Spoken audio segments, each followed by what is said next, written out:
I stood before the ancient chapel, its time-worn stones cloaked in an eerie mist that seemed to seep from the very earth. The air was heavy with the scent of dampness and decay, suffocating every breath. This was the place where our lives were to be bound, my beloved and I, in a ceremony that promised eternal union. But little did I know, it was also the place where my fate would become irrevocably intertwined with a haunting from the past. As I approached the chapel doors, a shiver slithered down my spine like icy fingers tracing my skin. I hesitated, my heart pounding, but the distant strains of music urged me forward. Stepping inside, the flickering candlelight danced on the walls, casting eerie, shifting shadows. The pews were empty, their wood groaning with age. At the end of the aisle, an altar stood draped in dusty lace, wilted flowers drooping in silent mourning. My groom, his face a mix of hope and trepidation, stood waiting. His eyes met mine, offering a small smile that sought to calm my nerves. It was enough to push me forward, towards our uncertain destiny. As the ceremony began, a feeling of unease settled in the pit of my stomach. The officiant's words seemed to echo, distorted and hollow as if spoken through a veil of mist. I tried to focus on my beloved's eyes, to ground myself in his reassuring presence, but a strange compulsion pulled my gaze towards the chapel's arched windows. There, in the fractured moonlight, I glimpsed her, a spectral figure, veiled in tattered lace, her gown flowing as if suspended in water. Her presence was ethereal, a wisp of a woman frozen in time. Her eyes, empty voids, seemed to bore into my very soul, leaving me paralyzed.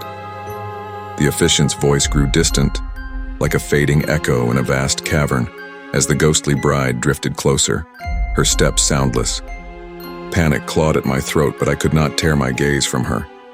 She raised a pale, translucent hand towards me, fingers reaching, beckoning, beseeching. I felt an unseen force drawing me towards her, as though an invisible thread connected us. My pulse quickened, drowning out all other sound.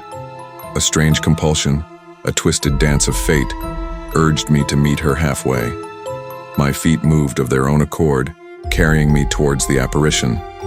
With each step, the air grew colder, the atmosphere thick with an otherworldly presence. I could hear her whispers, faint and mournful, like a breeze through autumn leaves. They caressed my ears, chilling me to the bone. As I stood before her, I could see the sorrow etched into her spectral features. It was a tale of love lost, of promises broken, and of a soul condemned to wander in eternal solitude. The realization struck me like a thunderbolt. She was a bride robbed of her happily ever after, forever bound to this desolate chapel. In that moment, a surge of empathy washed over me, mingling with the terror that still gripped my heart.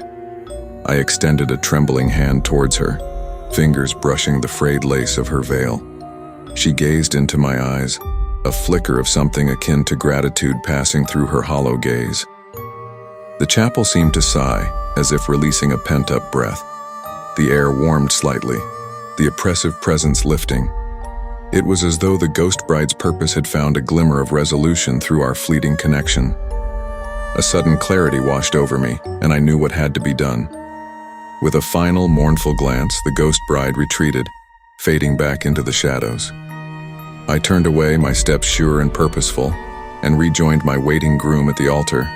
The ceremony continued, though the weight of the encounter lingered. As we exchanged vows, a sense of solemn purpose infused our words, binding us not only to each other, but to the spirits that dwelled within the chapel's ancient walls. That night, as we left the chapel hand in hand, the mist seemed to part, revealing a sliver of moonlight. I stole one last glance at the ancient stones, knowing that a piece of me would forever remain within those haunted halls. Our love, forged in the crucible of that eerie ceremony, would forever be entwined with the ghost bride's sorrowful tale. And as we stepped into the uncertain future, I couldn't help but wonder if, somewhere in the ethereal realm, she had found a moment of peace, knowing that love still endured even in the face of the